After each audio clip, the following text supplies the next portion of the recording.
আসসালামু আলাইকুম, আমি মাহমুদুর রহমান ইফাত। আজকে আমরা এইচএসসি 26 ব্যাচের পিরিয়ডিক টেবিল অধ্যায়ের ওয়ান শট ক্লাস নিয়ে চলে এলাম। এই অধ্যায়টা আমি এমনভাবে বোঝানোর চেষ্টা করব যেন খুব অল্প সময়ে ভালো ক্যাপচার করতে পারো। ঠিক আছে, তো ক্লাসটি মনোযোগ দিয়ে দেখো। সর্বপ্রথম আসি পিরিয়ডিক টেবিল। এখন এই পিরিয়ডিক টেবিল সম্পর্কে আমাদের কিছু ধারণা নিতে হবে। এখন মনে করো যে এই যে পর্যায় সারণীটা আছে, এই পর্যায় সারণী কি আমাদের আধুনিক পর্যায় সারণী, সর্বাধুনিক পর্যায় সারণী, তাই না? এখন ওটাই দেখবো যে পর্যায় সারণীর মূল ভিত্তি মানে বেস।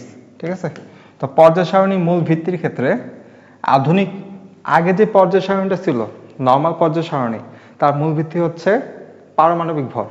তো পর্যায় সারণীর মূল ভিত্তি, পর্যায়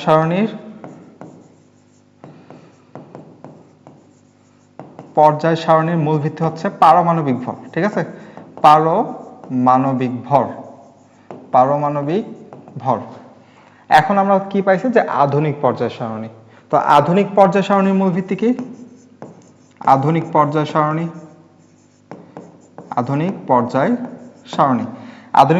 মূল ভিত্তি হচ্ছে পারমাণবিক সংখ্যা।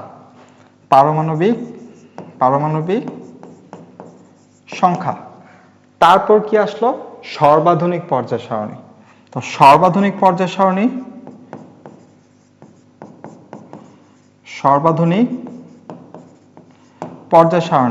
এটা হচ্ছে এটা হচ্ছে ইলেকট্রন বিন্যাস।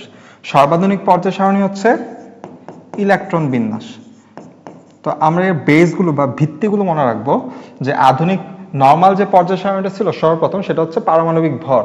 তারপরে আধুনিক যে পর্যায় সারণী সেটা হচ্ছে পারমাণবিক সংখ্যা, আর সর্বাধুনিক যে পর্যায় সারণী সেটা হচ্ছে ইলেকট্রন বিন্যাস। তো এই তিনটা আমাদের এমসিকিউর জন্য অনেক ইম্পর্টেন্ট। এখন আমরা পর্যায় সারণীতে আসি। এখন পর্যায় সারণীর বিভিন্ন গ্রুপ বিভিন্ন ধর্ম বহন করে। যেমন 1 নাম্বার গ্রুপ, আমরা সবাই জানি 1 নাম্বার গ্রুপ কি? 1 নাম্বার গ্রুপ হচ্ছে ক্ষার ধাতু। 1 নাম্বার গ্রুপ কি? ক্ষার ধাতু। তো 1 নাম্বার গ্রুপের মার্ক করে রাখি, এটা হচ্ছে ক্ষার ধাতু। এখন ক্ষার ধাতু, হাইড্রোজেন কি ক্ষার ধাতু? হাইড্রোজেন না। তার মানে 1 নাম্বার গ্রুপ ক্ষার ধাতু, কিন্তু হাইড্রোজেন ব্যতীত।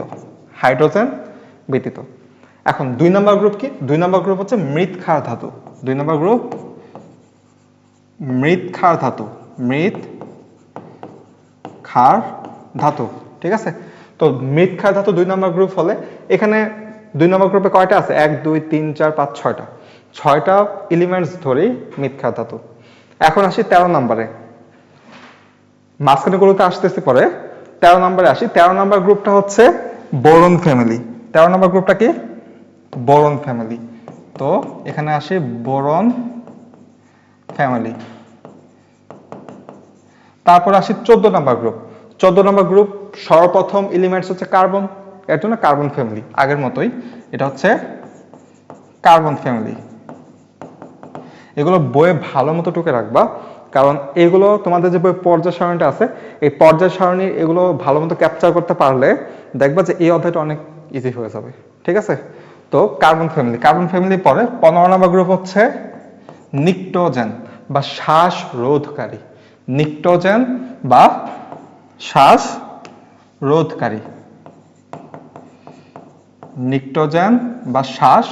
রোধকারী।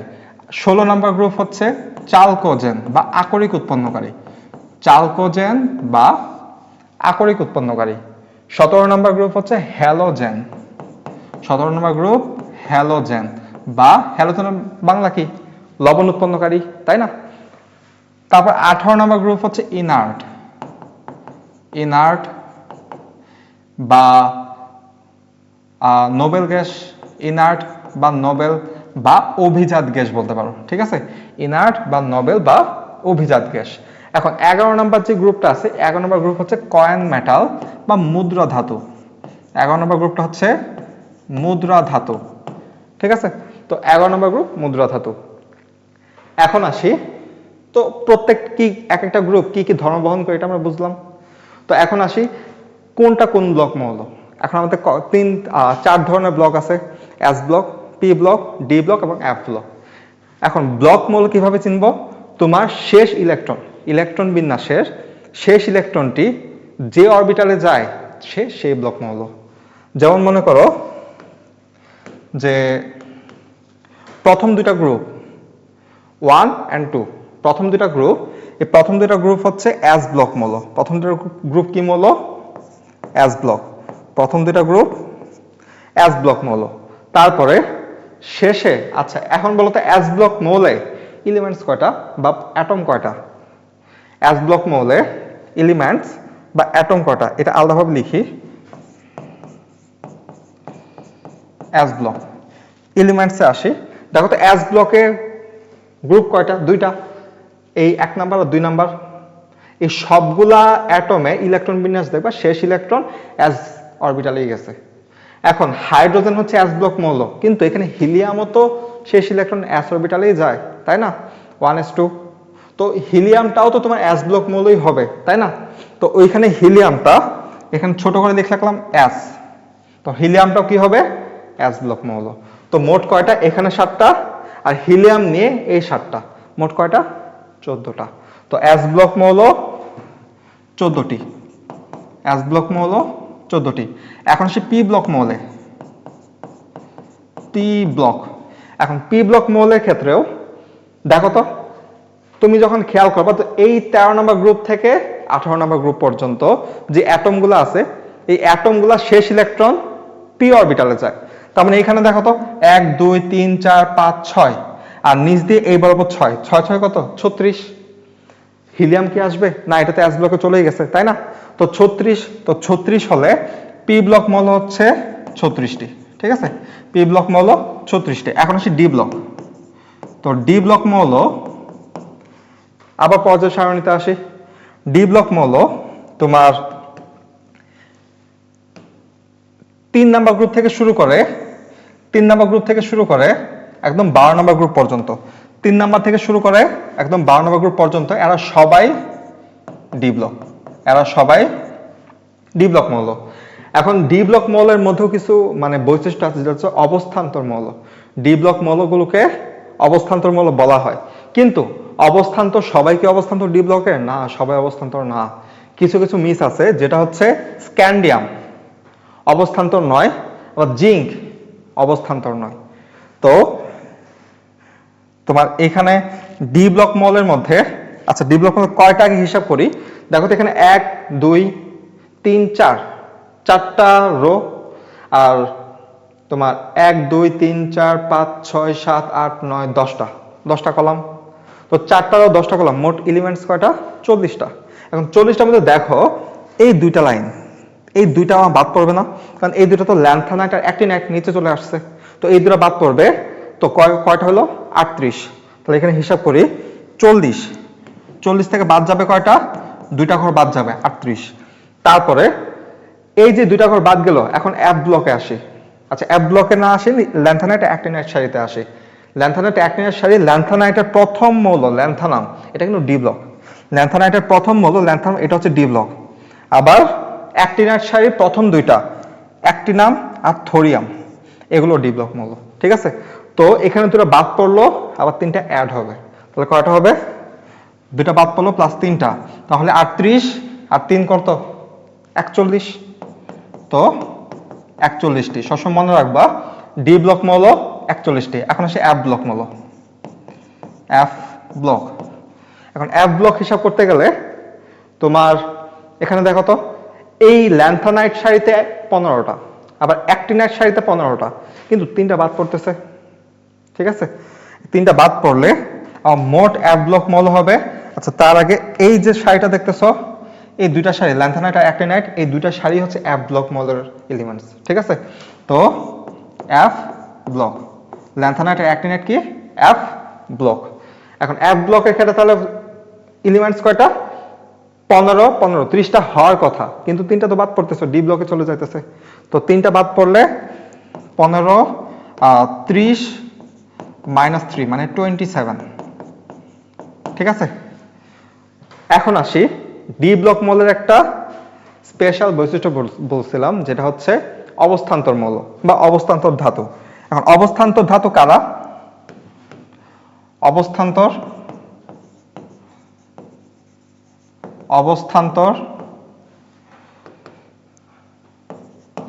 অবস্থান্তর মৌল কারা? যাদের আয়নের কি হতে হবে? আয়নের ডি অরবিটাল, যাদের আয়নের ডি অরবিটালে 1 থেকে 9 পর্যন্ত ইলেকট্রন থাকে, যাদের আয়নের ডি অরবিটালে 1 থেকে 9 পর্যন্ত ইলেকট্রন থাকে। তাহলে আমি একটু আগেই বলছিলাম যে ডি ব্লক মৌল অবস্থান্তর মৌল, কিন্তু স্ক্যান্ডিয়াম আর জিঙ্ক বাদে। ঠিক আছে, তো স্ক্যান্ডিয়াম আর জিঙ্ক কেন বাদে? দেখো তো, স্ক্যান্ডিয়াম ইলেকট্রন বিন্যাস করি, স্ক্যান্ডিয়াম কত? 21। তো 21 এ ইলেকট্রন বিন্যাস করলে 1s2 2s2 2p6 3s2 3p6 3d 4s2 3d1। দেখো এখানে 18 19 20 21 স্ক্যান্ডিয়াম। এখন স্ক্যান্ডিয়াম কত ইলেকট্রন কয়টা ছাড়ে? 3টা ছাড়ে। তো স্ক্যান্ডিয়াম 3+, তো 3+ হলে তোমার এইটুকু পর্যন্ত যে ইলেকট্রন বিন্যাসটা ছিল সম্পূর্ণ নিচেই আসবে, শুধু শেষ অরবিটালের মানে 4s এর 2টা ইলেকট্রন আর 3d এর একটা ইলেকট্রন চলে গিয়ে মোট 3টে ইলেকট্রন ছেড়ে দিবে। তাহলে এখানে 4s এ 0 আর 3d তে 0। দেখো তো, আমার শর্ত ছিল আয়নের ডি অরবিটাল 1 থেকে 9 পর্যন্ত ইলেকট্রন থাকতে হবে। তাহলে এখানে আয়নের ডি অরবিটালে কি 1 থেকে 9 আছে? তাহলে এটাকে অবস্থান্তর হবে। তার মানে স্ক্যান্ডিয়াম ডি ব্লক ঠিক আছে, স্ক্যান্ডিয়াম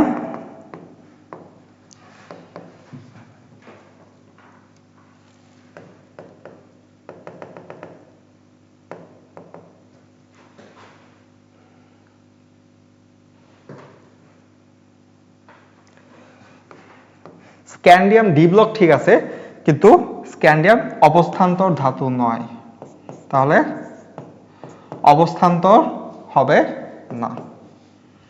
এখন আবার এখানে আসি, দেখো তো ল্যান্থানাইটের এফ ব্লক, ল্যান্থানাইটের অ্যাক্টিনাইট সারিতে এদের একটা বিশেষ নাম আছে, যেটা হচ্ছে অন্ত অবস্থান্তর মৌল।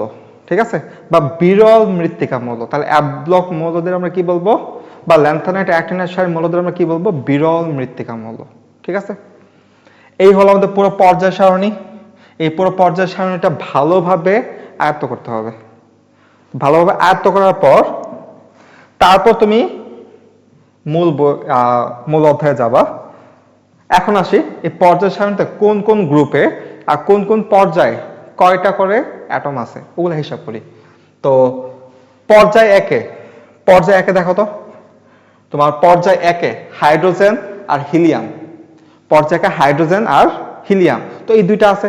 তো ওইটা লেখা আছে এখানে যে পর্যায় একে 2টা পরমাণু আছে, পর্যায় 2 এবং পর্যায় 3 8টি করে আছে, পর্যায় 4 এবং পর্যায় 5 18টি করে, এবং পর্যায় 6 এবং 7 32টি। পর্যায় 6 সাথে 32টি কেন?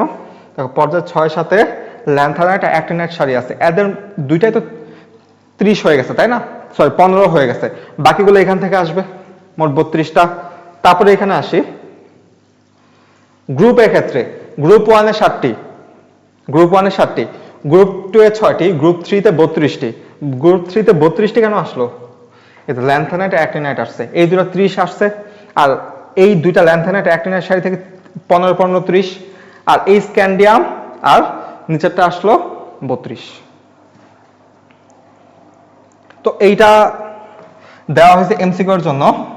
তো এমসিকিউর জন্য এই পেজটা ভালো মতো পড়বা। ঠিক আছে, এমসিকিউর জন্য এই পেজটা ভালো মতো পড়বা। তারপরে এখানে আসি ডোবের আয়নের ত্রয়ী সূত্র। এটা নরমালি তোমার ক নাম্বারের জন্য মনে রাখবা আর এমসিকিউর জন্য মনে রাখবা, শুধু এটা ক আর এমসিকিউ। ত্রয়ী সূত্রটা কি? ত্রয়ী সূত্রটা হচ্ছে পারমাণবিক ভর অনুযায়ী 3টি পরমাণুকে সাজালে প্রথম আর তৃতীয় মৌলের পারমাণবিক ভরটা যোগ করে যদি গড় করো বা 2 দ্বারা ভাগ করো, তখন মাঝের মৌলের পারমাণবিক ভরের কাছাকাছি হবে বা তার সমান হয়ে যাবে। এটা হচ্ছে দ্রব্যের আয়নের ত্রয়ী সূত্র। তো এইটা এরকম ব্যাখ্যার এরকম কিছু নাই, আর আমি এটা সবাই জানি, যারা আমরা সামনে এইচএসসি এসএসসি পরীক্ষা দিব এটা সবাই জানি। তো শুধু সংজ্ঞাটা মনে রাখবো। আর এমসিকিউ এর জন্য আর ভালো কথা, 1 থেকে 30 পর্যন্ত মৌলে কিন্তু অবশ্যই পারমাণবিক সংখ্যা আর পারমাণবিক ভর জিঙ্ক পর্যন্ত দুইটা মনে রাখতে হবে। ঠিক আছে, এগুলো দুইটা মনে রাখতে হবে।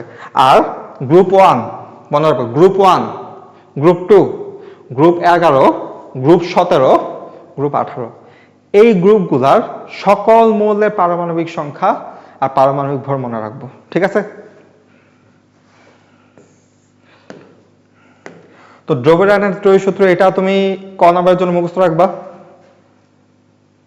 নিউল্যান্ডের অষ্টক সূত্র এটাও সেম ক নাম্বারের জন্য আর এমসিকিউ এর জন্য মুখস্থ রাখবা, ঠিক আছে? বেশিরভাগ ক্ষেত্রে ক নাম্বারেই আসে। মেন্ডেলিফের পর্যায় সূত্র। মেন্ডেলিফের পর্যায় সূত্রটা কি ছিল? যে মৌলসমূহের ভৌত রাসায়নিক ধর্মাবলীকে তাদের পারমাণবিক ভর অনুযায়ী পর্যায়ক্রমে আবর্তিত হয়, ঠিক আছে? পারমাণবিক ভর বৃদ্ধির সাথে সাথে পর্যায়ক্রমে আবর্তিত হয়, ঠিক আছে? এটাও ক নাম্বারের জন্য মনে রাখবা। এগুলো তো সময় নষ্ট করবো না, কারণ এগুলো আমরা অলরেডি জানি। আমরা চলে যাব এই অধ্যায়ের মেইন পড়াতে, পর্যায় সারণীতে মৌলের অবস্থান নির্ণয়। পর্যায় সারণীতে মৌলের অবস্থান নির্ণয়। এখন পর্যায় সারণীতে মৌলের অবস্থান নির্ণয়ের তিনটা কেস আছে, তিনটা কেস। আমরা প্রত্যেকটা কেস ভালোভাবে দেখব। তো প্রথম কেস, ইলেকট্রন বিন্যাসে কোনো পরমাণু সর্বশেষ শক্তি স্তর, কোনো পরমাণু সর্বশেষ শক্তি স্তর, মনে করো NS, Nটা হচ্ছে পরমাণুর সর্বশেষ শক্তি স্তর। এই সর্বশেষ শক্তি স্তরটাই হচ্ছে পর্যায় নাম্বার। এই সর্বশেষ শক্তি স্তরটা কি? এটা হচ্ছে পর্যায় নাম্বার।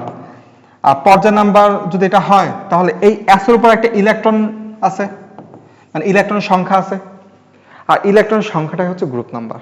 তাহলে কি বললাম? যদি সর্বশেষ শক্তি স্তর s অরবিটাল হয়, শুধু s অরবিটাল, তখন এই s অরবিটালের ক্ষেত্রে যার মানে এই শক্তি স্তরটা কত নাম্বার শক্তি স্তর, এখান থেকে তুমি পর্যায় নাম্বারটা পাবা।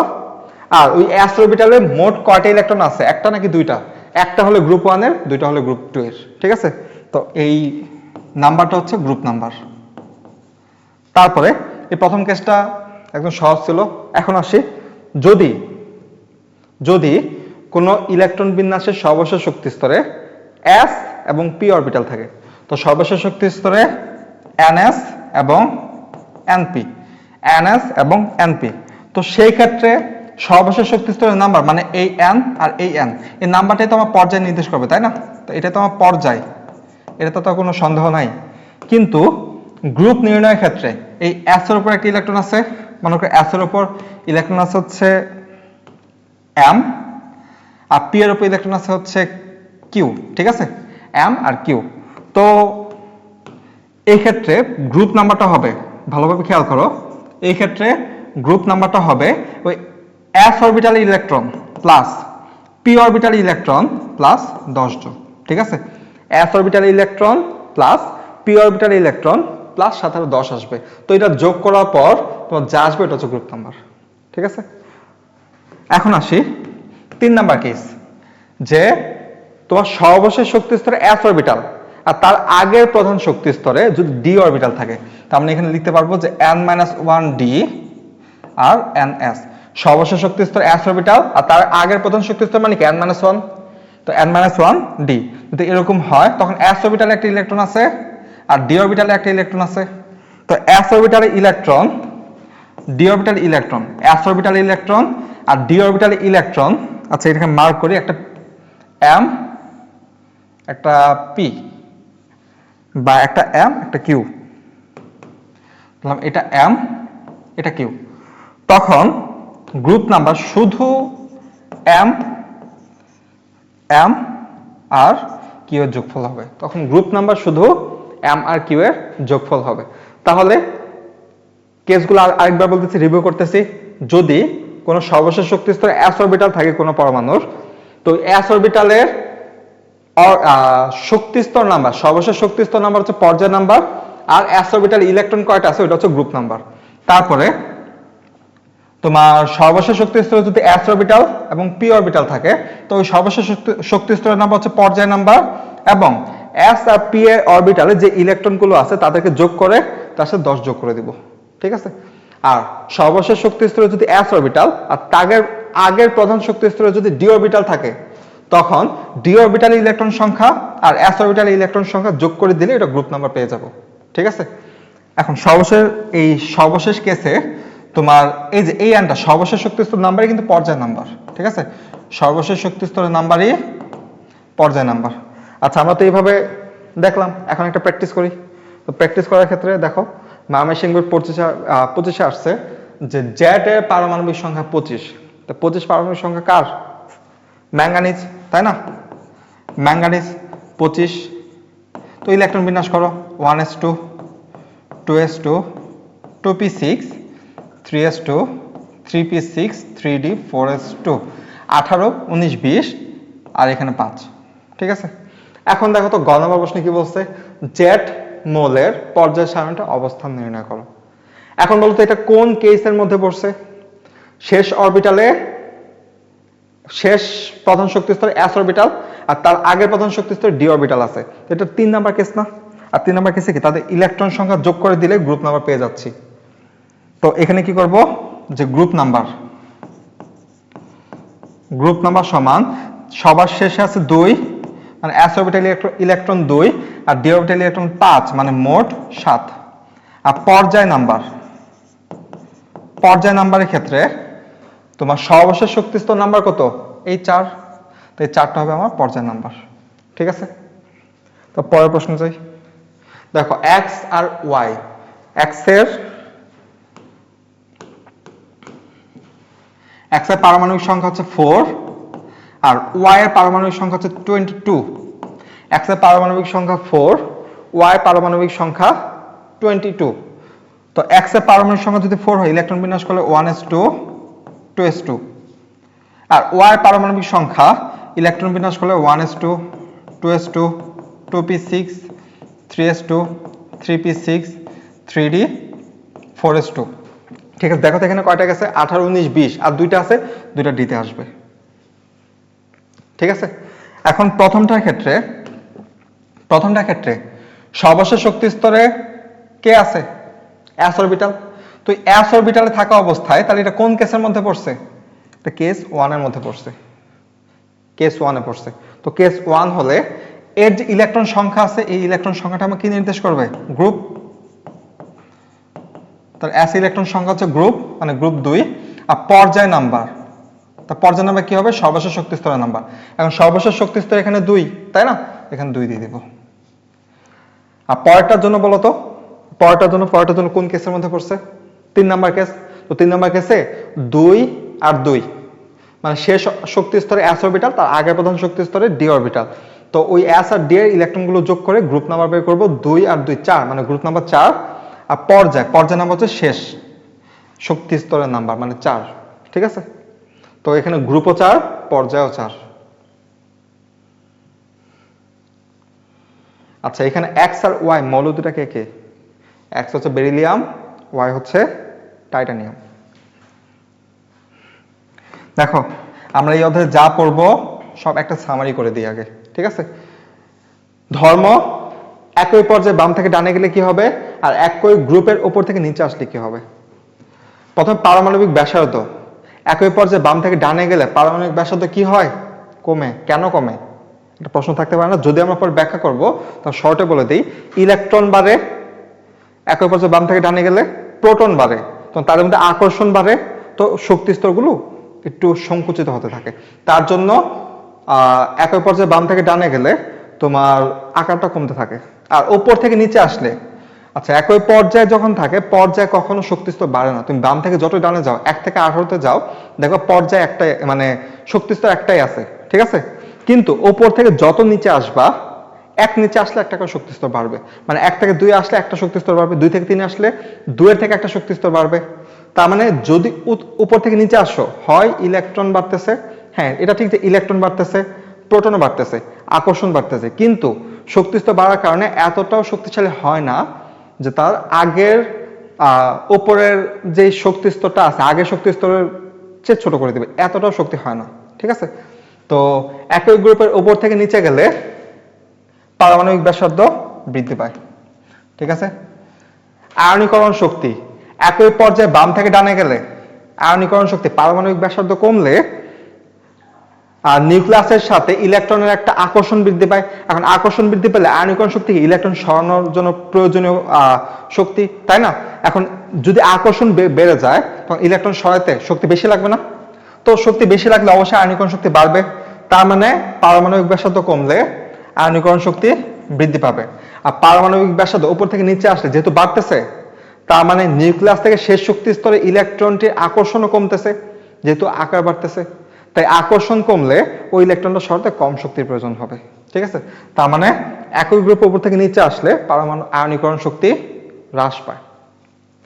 ইলেকট্রন আসক্তি সেম ভাবে পারমাণবিক ব্যাসার্ধ বেশি হলে ইলেকট্রন আসক্তি কম হবে, পারমাণবিক ব্যাসার্ধ কম হলে ইলেকট্রন আসক্তি বেশি হবে। একই পর্যায়ে বাম থেকে ডানে গেলে পারমাণবিক ব্যাসার্ধ যেহেতু আমাদের কমে তাই ইলেকট্রন আসক্তি বাড়বে, আর উপর থেকে নিচে আসলে পারমাণবিক ব্যাসার্ধ যেহেতু আমাদের বাড়ে তা আয়নীকরণ ইলেকট্রন আসক্তি কমে যাবে।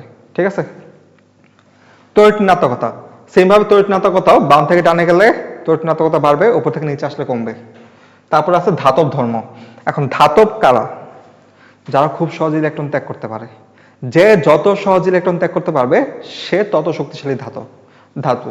ঠিক আছে, এখন একই পর্যায়ে বাম থেকে ডানে গেলে ধাতব ধর্ম হ্রাস পায়, কারণ প্রথম গ্রুপের দিকের মৌল বেশি ধাতু মানে বেশি শক্তিশালী ধাতু, আর যত বামে যাওয়া তত ধাতব ধর্ম কমবে, অধাতব ধর্ম বাড়বে। তার মানে একই পর্যায়ে বাম থেকে ডানে গেলে ধাতব ধর্ম কমে, অধাতব ধর্ম বাড়ে, আর একই পর্যায়ের উপর থেকে নিচে আসলে ধাতব ধর্ম বাড়ে আর অধাতব ধর্ম কমে।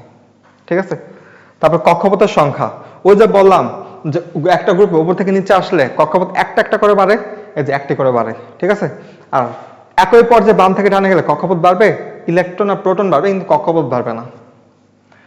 সর্ববহিষ্ঠ শক্তি স্তর ইলেকট্রন হতে নিউক্লিয়াসের দূরত্ব, তো একই পর্যায়ে বাম থেকে ডানে গেলে যেহেতু আকার ছোট হয়, তার নিউক্লিয়াসের সর্ববহিষ্ঠ শক্তি স্তর ইলেকট্রন থেকে নিউক্লিয়াসের দূরত্ব তো কমবে, তাই না? এখানে কমে, আর উপর থেকে নিচে আসলে যেহেতু আকার বাড়ে তার দূরত্ব বাড়ে। ঠিক আছে, এখানে পুরো সামারি করা আছে, এটা দেখে দেখে ভালোভাবে ব্যাখ্যা সহ মনে রাখবা, পরীক্ষার আগের দিন রাতে এটা দেখে যাওয়া উত্তম। ঠিক আছে, পারমাণবিক ব্যাসার্ধ। আচ্ছা, পারমাণবিক ব্যাসার্ধ দেখে আমরা এটা একটা সলিউশন করে ফেলবো। দেখো, পারমাণবিক ব্যাসার্ধ কি বলছি, যে একই পর্যায়ের বাম থেকে ডানে গেলে একই পর্যায়ের একই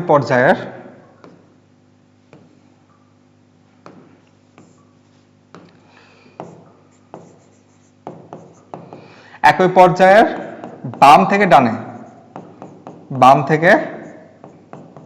ডানে গেলে পারমাণবিক ব্যাসার্ধ সংখ্যায় লিখতেছি, পারমাণবিক ব্যাসার্ধ কি হবে? কমবে। কেন কমবে?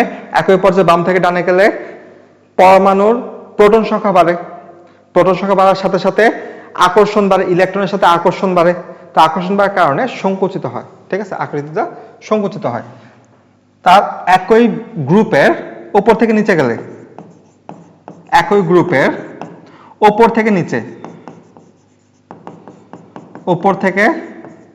গেলে পারমাণবিক ব্যাসার্ধ বাড়বে। কেন বাড়বে? একই গ্রুপে তুমি যখন উপর থেকে নিচে আসবা তখন একটা করে শক্তি স্তর বাড়তেছে, তো একটা করে শক্তি স্তর বাড়া মানেই তো আকৃতি বেড়ে যাওয়া, তাই না? তো এটা ব্যাখ্যা কি দিবা? প্রথমটা যে পর্যায়ে বাম থেকে ডানে গেলে যে আকর্ষণ বাড়তেছে, আর পরেরটা ব্যাখ্যা কি দিবা? শক্তি স্তর বাড়তেছে, তার জন্য পারমাণবিক ব্যাসার্ধ বৃদ্ধি পায়। যদিও সামনে আমরা কিছু সমস্যার সমাধান দেখব। দেখো, প্রথমটা দেখো, উদ্দীপকে উল্লেখিত পর্যায়টির আকারের ক্রম বিশ্লেষণ করো। পর্যায় কোনটা আছে এখানে? এটা হচ্ছে পি হচ্ছে 4, কিউ হচ্ছে 12 আর আর হচ্ছে 20। ঠিক আছে, পি 4, কিউ 12 আর 20, এটা দিনাজপুর বোর্ড 25-এ আসছিল উদ্দীপকের পর্যায়। তো পি 4 কে বেরিলিয়াম, তো বেরিলিয়ামের পর্যায় কোনটা? 2 নাম্বার। তো 2 নাম্বার পর্যায় হলে ওই 2 নাম্বার পর্যায়ে কে কে আছে? 2 নাম্বার পর্যায়ে কে কে আছে? তোমার লিথিয়াম থেকে শুরু হবে, লিথিয়াম, বেরিলিয়াম, বোরন, এগুলা, তাই না?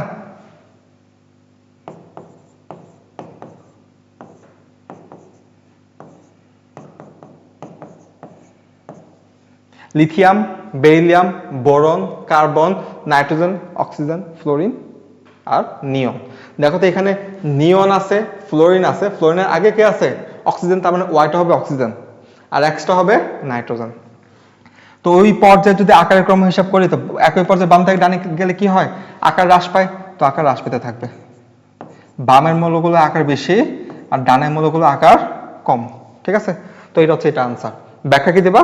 ওই যে প্রোটন সংখ্যা বাড়ে, ইলেকট্রন সংখ্যা বাড়ে, আকর্ষণ বাড়ে, আকর্ষণ বাড়ার কারণে শক্তিস্তরগুলো সংকুচিত হয়ে যায়, সংকুচিত হওয়ার কারণে আকৃতি আগের চেয়ে কমে যায়। ঠিক আছে, আগেরটার চেয়ে কমে যায়। পরের প্রশ্ন দেখো যে ক্যালসিয়াম ও ক্যালসিয়াম 2+ এর মধ্যে কোনটির আকার বড়? ক্যালসিয়াম আর ক্যালসিয়াম 2+ এর মধ্যে, তো ক্যালসিয়াম আর ক্যালসিয়াম 2+। এখন বলো ক্যালসিয়ামে পারমাণবিক সংখ্যা কয়টা? ক্যালসিয়ামের পারমাণবিক সংখ্যা 20, তার মানে প্রোটন সংখ্যা 20টা, মানে 20টা প্রোটন। তাহলে প্রোটন যদি 20টা হয়, এটা তো একটা পরমাণু, তাই না? এটা পরমাণু হলে পরমাণু তো প্রোটন আর ইলেকট্রন সমান থাকে, তো 20টা প্রোটন আর 20টা ইলেকট্রন। আর এখানে ক্যালসিয়াম 2+-এ প্রোটন তো আর চেঞ্জ হবে না, তাই 20টা প্রোটনই থাকবে, 2টা ইলেকট্রন 2+ মানে কি 2টা ইলেকট্রন ত্যাগ করে দিয়েছে, ত্যাগ করে দেওয়া মানে 20 থেকে 18 হয়ে যাবে, 18টি ইলেকট্রন। এখন দেখো তো ইলেকট্রন ত্যাগ করে দেওয়ার ফলে এই 20টা প্রোটন 18টা ইলেকট্রনকে বেশি আকর্ষণ করবে, নাকি 20টা প্রোটন 20টা ইলেকট্রনকে বেশি আকর্ষণ করবে? অবশ্যই 18টা ইলেকট্রনকে আকর্ষণ বেশি করবে, কারণ এখানে প্রোটন বেশি মানে আকর্ষণ ক্ষমতা বেশি। তো আকর্ষণ ক্ষমতা বেশি হলে ক্যালসিয়াম 2+-এর যদি 18টা ইলেকট্রনকে আকর্ষণ বেশি করে, তাহলে আর একটু বেশি সংকুচিত হবে। তো সংকুচিত হলে আকৃতিটা এরকম হবে, মানে ক্যালসিয়াম বড় হবে, ক্যালসিয়াম 2+ ছোট হবে। তো এইটা দেখো, এটা দেখলে ক্লিয়ার হয়ে যাবে। সোডিয়াম প্লাস আর অ্যালুমিনিয়াম 3+। দেখো সোডিয়াম প্লাসে ইলেকট্রন কয়টা? সোডিয়ামে থাকার কথা ছিল 11টা প্রোটন আর 11টা ইলেকট্রন, একটা ত্যাগ করে দিয়েছে, মানে 10টা ইলেকট্রন আছে। আর অ্যালুমিনিয়ামে 13টা প্রোটন আর 13টা ইলেকট্রন, মানে 10টা ইলেকট্রন আছে। এখন বলো প্রোটন কোথায় বেশি? এখানে অ্যালুমিনিয়ামে, তো অ্যালুমিনিয়াম প্রোটন বেশি মানে অ্যালুমিনিয়াম এই 10টা ইলেকট্রনকে আকর্ষণ করবে বেশি। যদি আকর্ষণ বেশি করে তাহলে শক্তিস্তর সংকুচিত হবে বেশি, আর সংকুচিত যদি বেশি হয় তাহলে অ্যালুমিনিয়ামের আকৃতি ছোট হয়ে যাবে। তো অ্যালুমিনিয়াম ছোট, অ্যালুমিনিয়াম ছোট, সোডিয়াম প্লাস বড়। ঠিক আছে, দেখো আয়নীকরণ শক্তি। আয়নীকরণ শক্তি হচ্ছে গ্যাসীয় অবস্থায় কোনো 1 মোল গ্যাসীয় পরমাণু হতে 1 মোল ইলেকট্রন অপসারণ করে 1 মোল ধনাত্মক আয়নে পরিণত করতে যে পরিমাণ শক্তির প্রয়োজন হয়, সেটা হচ্ছে আয়নীকরণ শক্তি। এটা ক নাম্বারের জন্য ভালোভাবে মনে রাখবা। আর আয়নীকরণ শক্তি ক্ষেত্রে বাম থেকে ডানে গেলে কি হয়, এটা তো আমরা জানলামই, তাই না? বাম থেকে ডানে গেলে যেহেতু ব্যাসার্ধ হ্রাস পায়, তাই আয়নীকরণ শক্তি বৃদ্ধি পাবে। তাই আয়নীকরণ শক্তির এখানে প্রশ্ন আছে, প্রশ্ন দেখার আগে লিখি যে বাম থেকে ডানে গেলে পর্যায়ের ক্ষেত্রে বাম থেকে ডানে গেলে আয়নীকরণ শক্তি বৃদ্ধি পায়। আর একই গ্রুপের ওপর থেকে নিচে আসলে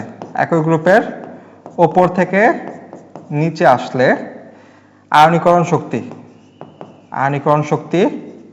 উপর থেকে নিচে আসলে কি হয়, একটা করে শক্তি স্তর বাড়ে, আর একটা করে শক্তি স্তর বাড়া মানে শেষ শক্তি স্তরের সাথে নিউক্লিয়াসের আকর্ষণ কমে, আর আকর্ষণ কমলে ইলেকট্রন সরাতে, শেষ শক্তি স্তরের ইলেকট্রন সরাতে শক্তি একটু কম লাগবে।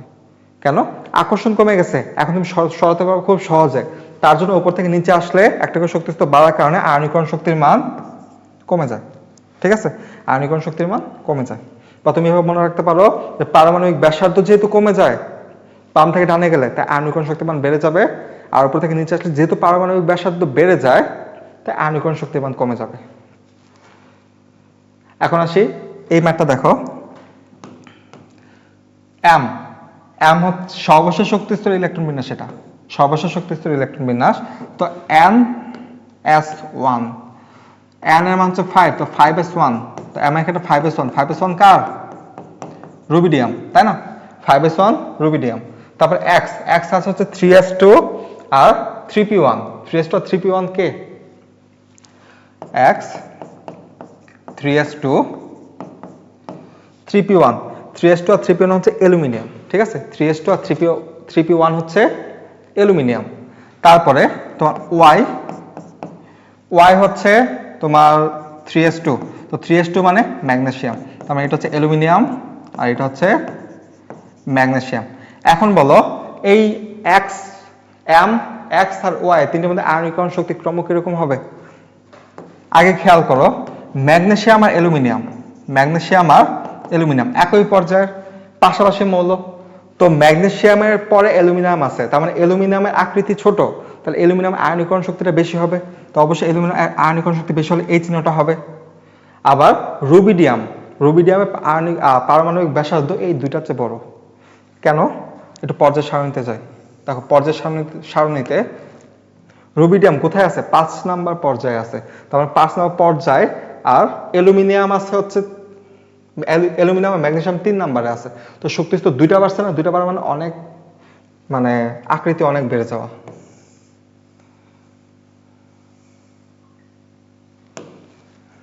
তো এখানে আসি, যেহেতু রুবিডিয়ামের বাকি দুইটার চেয়ে আকার বড়, তাই রুবিডিয়ামের আয়নীকরণ শক্তির মান কম হবে।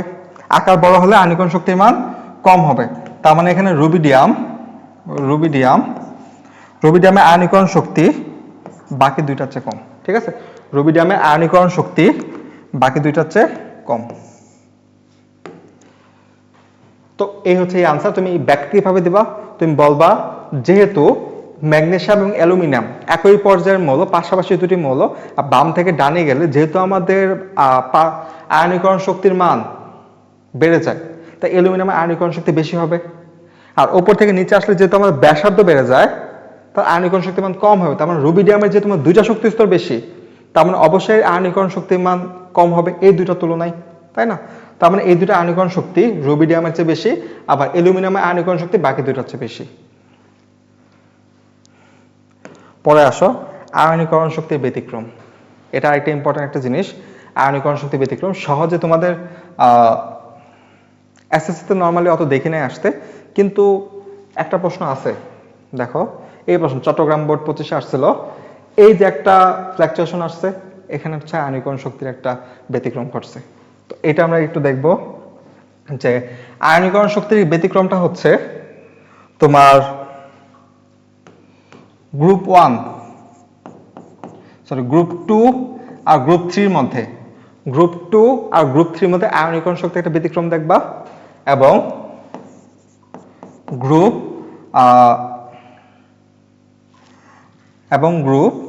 দেখো এবং গ্রুপ 15 আর গ্রুপ 16 মধ্যে, গ্রুপ 15 আর গ্রুপ 16 মধ্যে আয়নীকরণ শক্তির একটা ব্যতিক্রম দেখবা। ঠিক আছে, গ্রুপ 15 আর গ্রুপ 16 মধ্যে আয়নীকরণ শক্তির একটা ব্যতিক্রম দেখা যাবে। এখন আয়নীকরণ শক্তির ব্যতিক্রমটা কেন দেখা যায় এটা একটু দেখি। দেখো গ্রুপ 2 এ কে আছে? ম্যাগনেসিয়াম। আবার গ্রুপ 3 এ কে আছে? গ্রুপ 3 না, এটা গ্রুপ 13। গ্রুপ 2 আর গ্রুপ 13-র মধ্যে আয়নীকরণ শক্তি ব্যতিক্রম দেখা দেয়। দেখো এখানে ডি ব্লকগুলো আসবে না। তোমার গ্রুপ 3 এ কে আছে, গ্রুপ 2 এ কে আছে? এই বেরিলিয়াম ম্যাগনেসিয়াম। আর গ্রুপ 13 থেকে আছে বোরন অ্যালুমিনিয়াম। তো গ্রুপ 2 আর গ্রুপ 13 এবং গ্রুপ 15 আর গ্রুপ 16 এই দুটোর মধ্যে আয়নীকরণ শক্তির ব্যতিক্রম দেখা দেয়। তো গ্রুপ 2 আছে ম্যাগনেসিয়াম, আবার গ্রুপ 13 তে আছে কি? অ্যালুমিনিয়াম। তো ম্যাগনেসিয়াম ইলেকট্রন বিন্যাস কি হয়? যে 1s2 2s2 2p6 3s2, তাই না? আর এখানে আসে 1s2 2s2 2p6 3s2 3p1। ঠিক আছে, এখন দেখো তো আমরা কি জানি যে একটা অরবিটাল যখন অর্ধেক পূর্ণ থাকে বা সম্পূর্ণরূপে পূর্ণ থাকে, তখন এই অরবিটাল অধিক স্থিতিশীল অবস্থায় থাকে। এখানে দেখো তো এস অরবিটাল সম্পূর্ণরূপে পূর্ণ না। তো এস অরবিটাল যেহেতু সম্পূর্ণ পূর্ণ, তার মানে এই অরবিটালটা অধিক স্থিতিশীল অবস্থায় আছে। আবার এখানে পি অরবিটালকে অর্ধপূর্ণ আছে, অর্ধপূর্ণ হলে তো 3 থাকতে হতো, তোমার তো পি 3p1 আছে। তো পি অরবিটাল যেহেতু আমার অর্ধপূর্ণ নেই, তার মানে অ্যালুমিনিয়ামের চেয়ে ম্যাগনেসিয়াম অধিক স্থিতিশীল কন্ডিশনে আছে। তো যেহেতু অধিক স্থিতিশীল কন্ডিশনে আছে, যে স্থিতিশীল থাকে সে কি মানে স্থিতিশীলতা ভাঙতে চায় না। তো এই ম্যাগনেসিয়াম তো চাবে না তার ভিতর থেকে ইলেকট্রন যাক, তাই না? তাই অ্যালুমিনিয়াম চাবে তার ভিতর থেকে ইলেকট্রন গিয়ে 3s2 ইলেকট্রন বিন্যাস অর্জন করে। তার কারণে ম্যাগনেসিয়ামের আয়নীকরণ শক্তি অ্যালুমিনিয়াম আয়নীকরণ শক্তির চেয়ে বেশি। কেন? ইলেকট্রন সরাতে শক্তি বেশি লাগবে। নরমালি হওয়ার কথা ছিল যে অ্যালুমিনিয়ামের বেশি, ঠিক আছে, হওয়ার কথা ছিল অ্যালুমিনিয়ামের বেশি, কিন্তু ম্যাগনেসিয়ামের বেশি হয়ে যাবে। কেন? স্থিতিশীলতা অর্জনের জন্য। এখন আসো, আমি মাত্র একটা কোশ্চেন করলাম যে ম্যাগনেসিয়াম অ্যালুমিনিয়াম ছিল এখানে, তো এইখানে কেন ব্যতিক্রমটা দিলাম না? ওই যে বললাম তোমাদের এসএসসি সিলেবাসে এই ব্যতিক্রমটা ছিল না, এটা ইদানিং আসতেছে। ইদানিং যেহেতু আসতেছে, এইটা তো তোমার নর্মাল নিয়ম ছিল, তাই না? নর্মালি এটা হওয়ার কথা ছিল। তো তোমরা কি করবা? তোমার করবা হচ্ছে এখানে ব্যতিক্রমটা লিখে দিবা। অবশ্যই এরকম যদি প্রশ্ন আসে তো তুমি কি করবা, যে রুবিডিয়াম, রুবিডিয়াম, তারপরে অ্যালুমিনিয়াম, তারপরে ম্যাগনেসিয়াম। ঠিক আছে? তারপর ম্যাগনেসিয়ামের আয়নীকরণ শক্তি অনেক বেশি, কারণ সে অধিক স্থিতিশীল কন্ডিশনে আছে। তাহলে কি বললাম, যে এইটা, এই জিনিসটা আর লিখবো না। প্রথমে বলে কি বুঝতা? প্রথম ব্যতিক্রমটা যদি এখানে বলে দিতাম তাহলে তো বুঝতা না। তখন ব্যতিক্রমটা পরে তারপর এটা বললাম। তো এটা আমরা লিখবো না, আমরা এইটা সবসময় কাউন্ট করব। তো এইখানে কি করব, যে ম্যাগনেসিয়ামের আয়নীকরণ শক্তি অ্যালুমিনিয়ামের আয়নীকরণ শক্তির চেয়ে অনেক বেশি। কেন? স্থিতিশীলতা অর্জনের জন্য ম্যাগনেসিয়ামের। এখন এখানে প্রশ্ন বলছে যে পর্যায় 3-এর মৌলগুলো আয়নীকরণ শক্তি ক্রম ব্যাখ্যা করো। পর্যায় 3-এ কে কে আছে? পর্যায় 3-এ কে কে আছে?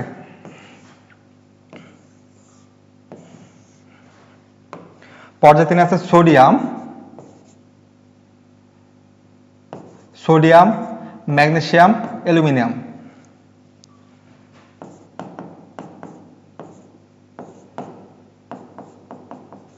দেখো তো একই গ্রুপের যত বাম থেকে ডানে যাবা তত আয়নীকরণ শক্তির মান বৃদ্ধি পেতে থাকবে সূত্র অনুযায়ী। তো সোডিয়াম হচ্ছে ম্যাগনেসিয়ামে বেশি, তারপর অ্যালুমিনিয়ামে, তারপর সিলিকন, তারপর ফসফরাস, তারপর সালফার, তারপর ক্লোরিন, তারপর আর্গন। ঠিক আছে? এখন আমি যেটা বললাম ব্যতিক্রম, ম্যাগনেসিয়ামের কম হওয়ার কথা ছিল, কিন্তু ব্যতিক্রমে কি হয়েছে, বেশি হয়েছে। তার মানে ম্যাগনেসিয়ামটা পরে বসাবো, অ্যালুমিনিয়ামটাকে আগে বসাবো। তো এখানে অ্যালুমিনিয়ামটা আগে বসবে, তারপর ম্যাগনেসিয়াম বসবে, তারপর আরেকটা জিনিস হচ্ছে তোমার গ্রুপ 15 আর গ্রুপ 16। ঠিক আছে? গ্রুপ 15 আর গ্রুপ 16। দেখো গ্রুপ 15 তে ফসফরাস আছে, ফসফরাস ইলেকট্রন বিন্যাস করলে দেখবা যে শেষে 3p3 আসতেছে। ঠিক আছে? তো 3p3 মানে পি অরবিটাল, তিনটে ইলেকট্রন মানে কি অর্ধপূর্ণ, 6টা থাকার কথা। তো s অরবিটালে সেটা থাকে না, 4টা থাকে ইলেকট্রন। তো ফসফরাসের পি অরবিটাল বেশি, অধিক স্থিতিশীল। তো অধিক স্থিতিশীল হলে এরও তো ইলেকট্রন সহায়তা শক্তি বেশি লাগবে, তাই না? তার জন্য ফসফরাসটাও পরে গিয়ে সালফারের আগে চলে আসে। ঠিক আছে? সালফার ইলেকট্রন বিন্যাস ফসফরাস ইলেকট্রন বিন্যাসের চেয়ে সালফার আয়নীকরণ শক্তি ফসফরাসের আয়নীকরণ শক্তির চেয়ে কম। ঠিক আছে? ব্যতিক্রম। তো ব্যতিক্রম কোথায় কোথায় ঘটলো মার্ক করে দিতেছি। তোমার এখানে একটা ব্যতিক্রম, আর সালফার ফসফরাস এখানে একটা ব্যতিক্রম। ঠিক আছে? তো এটা মনে রাখতে হবে। এখন বলো তো 7 নম্বরে কে? নাইট্রোজেন। 7 নম্বর পারমাণবিক সংখ্যা 7 কে? নাইট্রোজেন। 8-এ কি আছে? অক্সিজেন। নাইট্রোজেন হচ্ছে 15 নাম্বার গ্রুপে, অক্সিজেন 16 নাম্বার গ্রুপে। তো 15-16 মধ্যে সালফার আর ফসফরাস মাত্রই দেখলাম। তো নাইট্রোজেন কেন? দেখবা তুমি নাইট্রোজেন শেষ শক্তি স্তরে পি অরবিটাল 3টে ইলেকট্রন থাকে। তো 3টে ইলেকট্রন তো অর্ধপূর্ণ, তো অধিক স্থিতিশীল। তার জন্য নাইট্রোজেনের আয়নীকরণ শক্তি পরেরটা মানে অক্সিজেনের আয়নীকরণ শক্তির চেয়ে একটু হলেও বেশি। ঠিক আছে? এই যে বেশি, তারপর অক্সিজেনটা একটু কমছে, তারপর আবার বাড়ছে। ঠিক আছে?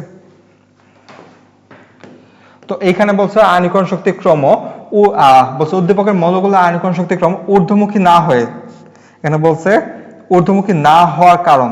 ঊর্ধ্বমুখী না হওয়া মানে কি এখান থেকে এসে এখানে একবার নিচে নেমে গেছে। কেন নিচে নামছে? ওই যে আয়নীকরণ শক্তি ব্যতিক্রম।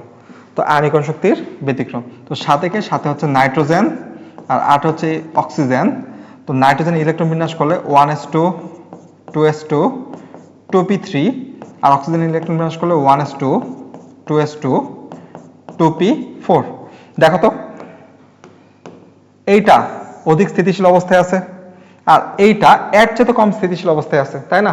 তো এটা যেহেতু অধিক স্থিতিশীল অবস্থায় আছে, তার মানে এর মধ্য থেকে ইলেকট্রন সরাতে শক্তি বেশি লাগবে, তার মানে অবশ্যই এখানে নাইট্রোজেনের আয়নীকরণ শক্তি অক্সিজেনের আয়নীকরণ শক্তির চেয়ে বেশি হবে। ঠিক আছে? তারপরে আসি, এখন আসি ইলেকট্রন আসক্তি। ঠিক আছে? ইলেকট্রন আসক্তি কি? আয়নীকরণ শক্তি কি দেখলাম, যে ইলেকট্রন সরাতে যে শক্তির প্রয়োজন হয়। আর ইলেকট্রন আসক্তি হলে ইলেকট্রন আসক্তি হচ্ছে ইলেকট্রন আনতে মানে ইলেকট্রন প্রবেশ করাতে যে শক্তি নির্গত হয়। ঠিক আছে, ইলেকট্রন প্রবেশ করাতে যে শক্তি নির্গত হয়। তো এইখানে আগে বলে রাখি যে বাম থেকে ডানে গেলে একই পর্যায়ের বাম থেকে ডানে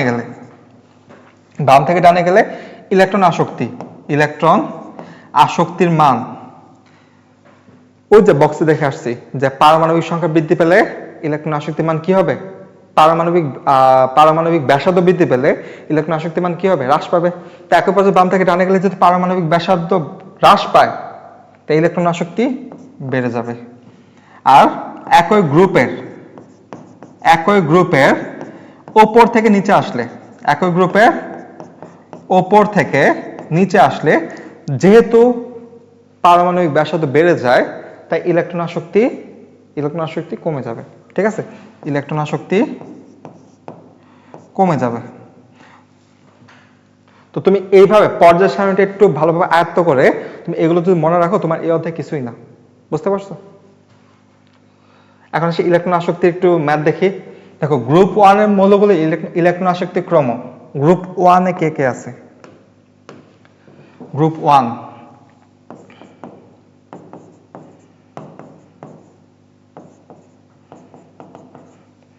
ঠিক আছে, lithium, sodium, rubidium, caesium, francium. Group 1। এখন গ্রুপ 1 এর উপর থেকে নিচে আসলে একটি করে শক্তি স্তর বেড়ে যায়। তো একটি করে শক্তি স্তর বাড়া মানে কি? সেখানে পারমাণবিক ব্যাসার্ধ বেড়ে যাচ্ছে। আর পারমাণবিক ব্যাসার্ধ যদি বাড়ে তো ইলেকট্রন আসক্তি অবশ্যই কমবে। তো ইলেকট্রন আসক্তি অবশ্যই হ্রাস পেতে থাকবে। ঠিক আছে,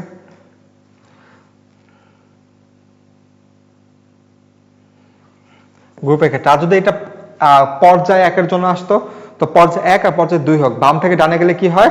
বাম থেকে ডানে গেলে পারমাণবিক ব্যাসার্ধ হ্রাস পাবে।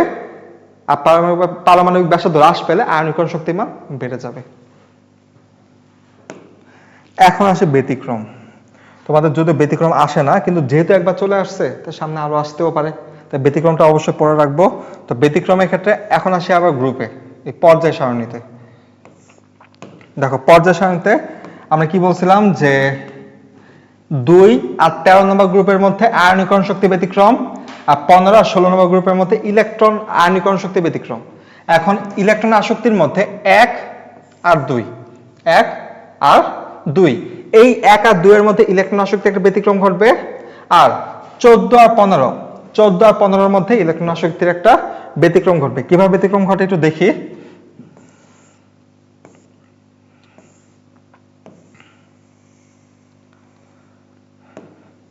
দেখো গ্রুপ 1 এ মনে করো সোডিয়াম, আর গ্রুপ 2 এ ম্যাগনেসিয়াম। সোডিয়ামে ইলেকট্রন বিন্যাস 1s2 2s2 2p6 3s1, আর ম্যাগনেসিয়ামের 1s2 2s2 2p6 3s2। দেখো তো ম্যাগনেসিয়াম আছে অধিক স্থিতিশীল কন্ডিশনে, একটু আগে বললাম সেই ইলেকট্রন দিতে চায় না। এখন সেই স্থিতিশীল আসে, সেই ইলেকট্রন দিতে চাবে না, সে কি ইলেকট্রন নিতে চাবে? নিতেও তো চাবে না, তাই না? তাই ম্যাগনেসিয়াম তো ইলেকট্রন নিবে না। তো ম্যাগনেসিয়াম খুব সহজে ইলেকট্রন নিবে না, কিন্তু সোডিয়ামের একটা ইলেকট্রন নিয়ে স্থিতিশীল হওয়ার চেষ্টা করতেও পারে। ঠিক আছে, তার করার সম্ভাবনা আছে।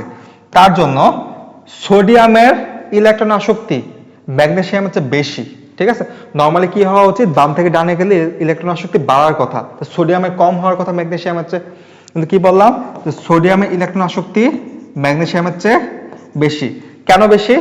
কারণ তোমার ম্যাগনেসিয়াম স্থিতিশীল কন্ডিশনে থাকে, সে হচ্ছে ইলেকট্রন নিতে চায় না। ঠিক আছে, তো এই একটা ব্যতিক্রম।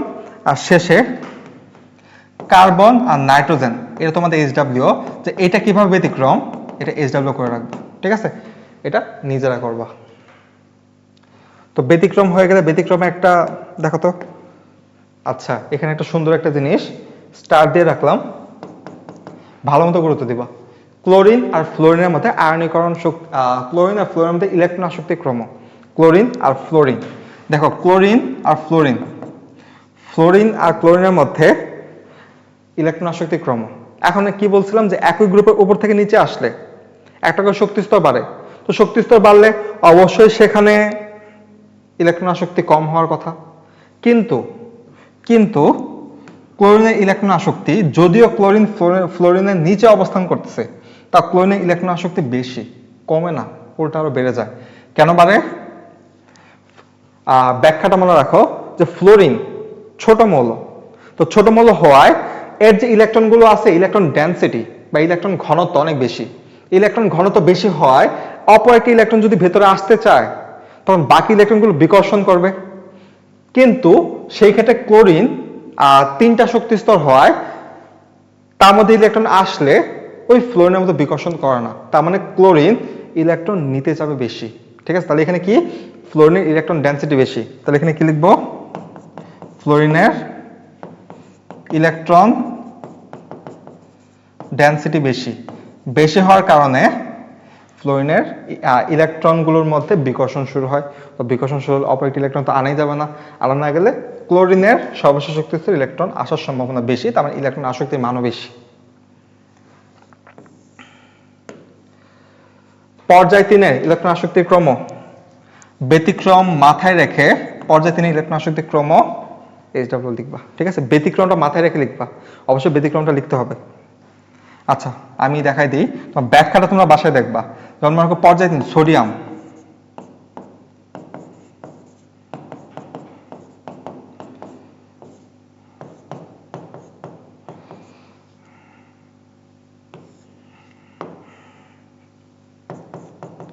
এখন দেখো ব্যতিক্রম কোনটা কোনটা। সোডিয়াম আর ম্যাগনেসিয়াম প্রথম দুইটা গ্রুপের জন্য ব্যতিক্রম।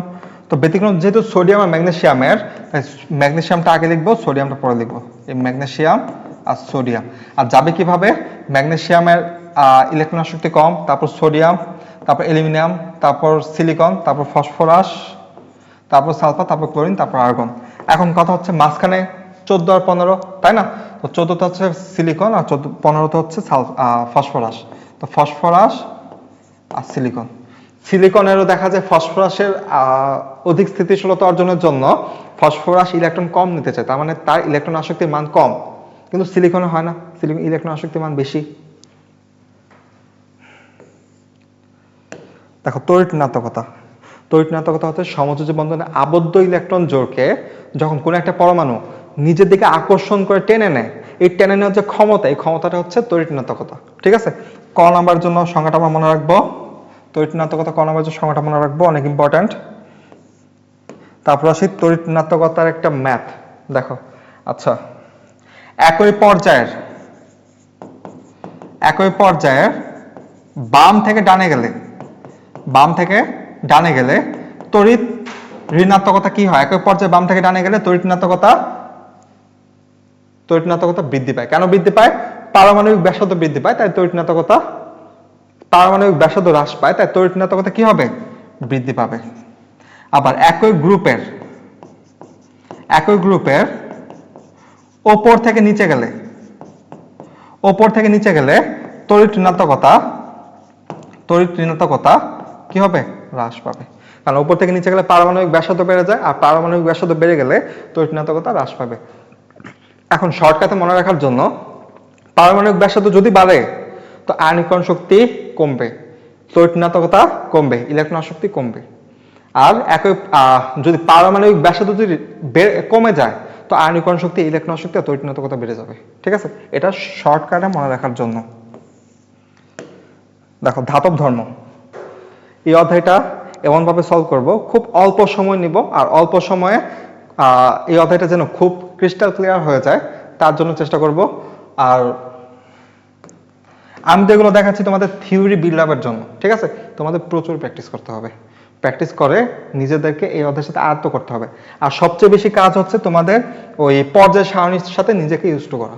ঠিক আছে, এখন দেখো তো ধাতব ধর্ম কারা? ধাতু ধর্ম সবাই চিনি, তাই না? যেমন মনে করো অ্যালুমিনিয়াম বডি বলি না আমরা ফোনে, অ্যালুমিনিয়াম বডি।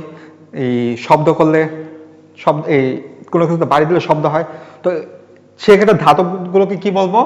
যে সকল মৌল চকচকে আঘাত করলে ধাতব শব্দ করে এবং তাপ ও বিদ্যুৎ পরিবাহী তারা ধাতু।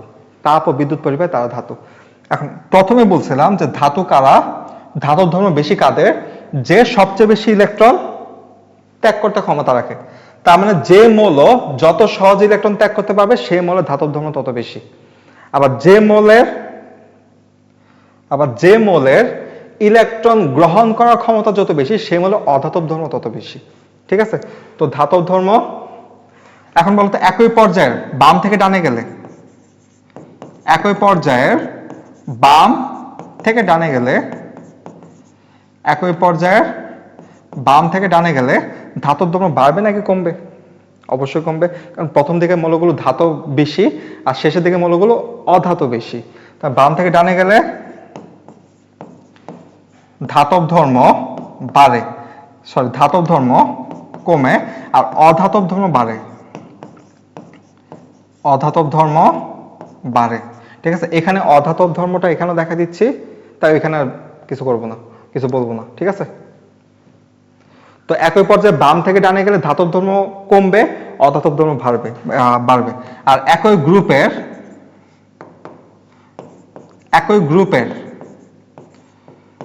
ওপর থেকে নিচে আসলে, ওপর থেকে নিচে আসলে ধাতব ধর্ম, একই গ্রুপে ওপর থেকে নিচে আসলে, দেখো এখানে আমার ছকের মধ্যে দেওয়া ছিল, দেখো শর্টকাটটা জানলে আমাদের, ছকটা যদি মাথায় রাখি তাহলে আমাদের কত সহজ। যে ধাতব ধর্ম একই গ্রুপে ওপর থেকে নিচে আসলে ধাতব ধর্ম কি হয়? বেড়ে যায়। বাম থেকে ডানে গেলে ধাতব ধর্ম কমে যায়। তো এই যে ছকটা, এই ছকটাকে আমি টেনিসটা দিতে পারবো না। তো বুঝতেছি ছকটা গুরুত্ব কত বেশি। ব্যতিক্রমটা মনে রেখে এই ছকটা ভালোভাবে আয়ত্ত করবা। তো ধাতব ধর্ম একই গ্রুপে বাম থেকে, একই পর্যায়ে বাম থেকে ডানে গেলে কমবে আর উপর থেকে নিচে আসলে বাড়বে। ঠিক আছে, ধাতব ধর্ম অধাতব ধর্ম নিয়ে নর্মালি প্রশ্ন অত বেশি আসে না। দেখি এখানে একটা প্রশ্ন আছে, দেখো উপরে উল্লেখিত শ্রেণী ও পর্যায়ের মৌলগুলোর ধাতব ধর্ম বিশ্লেষণ করো। তো এইটা হচ্ছে তোমার 2 নম্বর পর্যায়, কারণ এটা 4, 12, 20 আর এই গ্রুপটা হচ্ছে 2 নম্বর গ্রুপ, 2 নম্বর পর্যায়ের 2 নম্বর গ্রুপ। ঠিক আছে, কারণ 4 বেরিলিয়াম কোথায় আছে? পর্যায় সারণীতে যাই, বেরিলিয়াম আছে হচ্ছে তোমার 2 নম্বর গ্রুপে। আর বেরিলিয়াম কোন পর্যায়ে আছে? 2 নম্বর পর্যায়ে আছে। তো এইটা মনে করবো যে এটা ব্যাখ্যা করার কোনো দরকার নেই, তোমাদের পারা উচিত। ঠিক আছে, তো এটা তোমরা SW করে নিবা। কি লিখবা? যে আমরা জানি একই পর্যায়ে বাম থেকে ডানে গেলে ইলেকট্রন ত্যাগের ক্ষমতা হ্রাস পায়, যেহেতু ইলেকট্রন ত্যাগের ক্ষমতা হ্রাস পায় তাই ধাতব ধর্ম হ্রাস পায়। ধাতব ধর্ম হ্রাস পাওয়ার ক্ষেত্রে পরে তুমি ক্রমটা দেখাই দিবা। তারপর একই গ্রুপের উপর থেকে নিচে আসলে যেহেতু ধাতব ধর্ম বাড়ে তাই ক্রমটা দেখাই দিবা। ঠিক আছে, তারপরে আসি অধাতব ধর্ম। যদি অধাতব ধর্ম দেখাইছি, মনে রাখার জিনিস হচ্ছে অধাতুগুলো চকচকে নয়, ধাতব শব্দ করা না, তাপ ও বিদ্যুৎ পরিবহন নয়, আর খুব সহজে ইলেকট্রন গ্রহণ করতে পারে। ঠিক আছে, ধাতু ইলেকট্রন ত্যাগ করতে পারে, অধাতু ইলেকট্রন গ্রহণ করতে পারে। সক্রিয়তা যদিও পঞ্চম অধ্যায়, তাই এখানে অত বেশি সময় নিব না। একটা গ্রুপের প্রথম গ্রুপের দিকে উপর থেকে নিচে আসলে, প্রথম গ্রুপে আর দ্বিতীয় গ্রুপের উপর থেকে নিচে আসলে সক্রিয়তা বাড়ে। তাহলে কি লিখবো?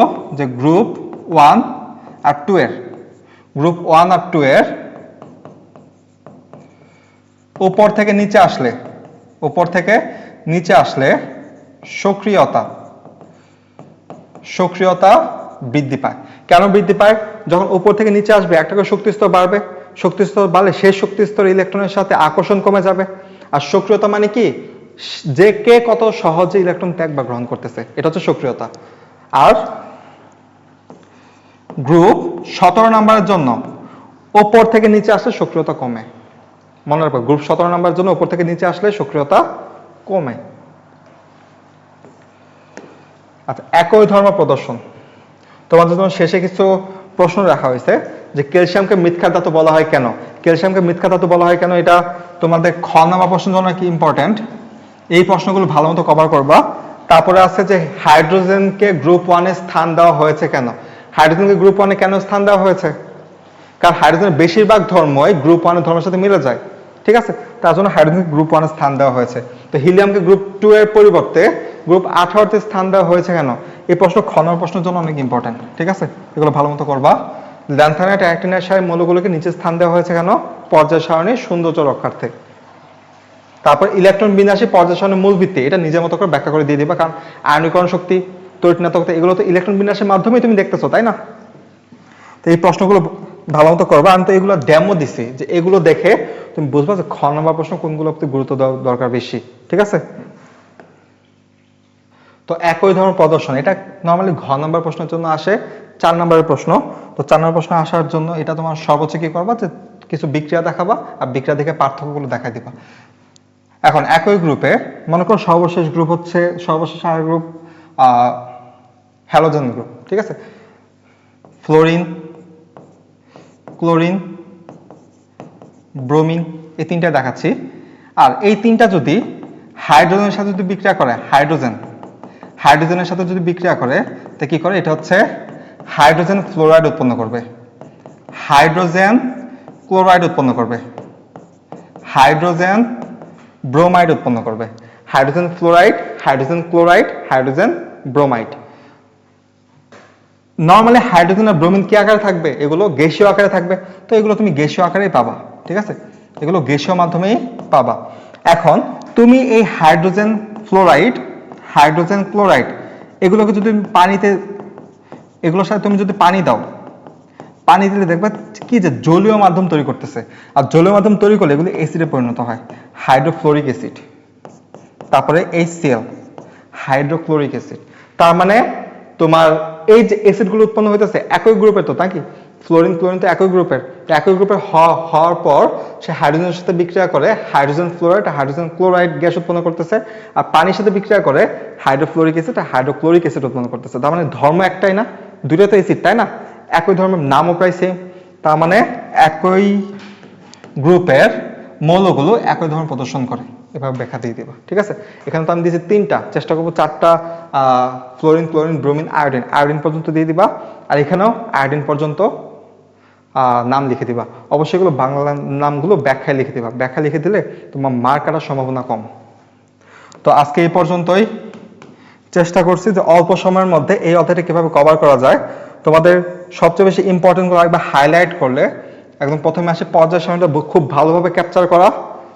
আর আর এই বক্সটা গুরুত্ব অপরিসীম। ঠিক আছে, যে আমরা বলি না যে বাংলাতে ওই এটা গুরুত্ব কিরকম, আমরা বলি না এটা গুরুত্ব অপরিসীম, বলে যা তা আছে সব লিখে দিই, এরকম এটা গুরুত্ব অপরিসীম।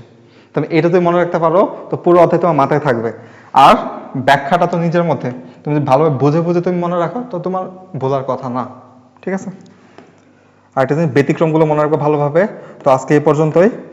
এই ক্লাসের স্লাইডটা এই ক্লাসের সাথে ক্যাপশন অ্যাড করে দিব। ঠিক আছে।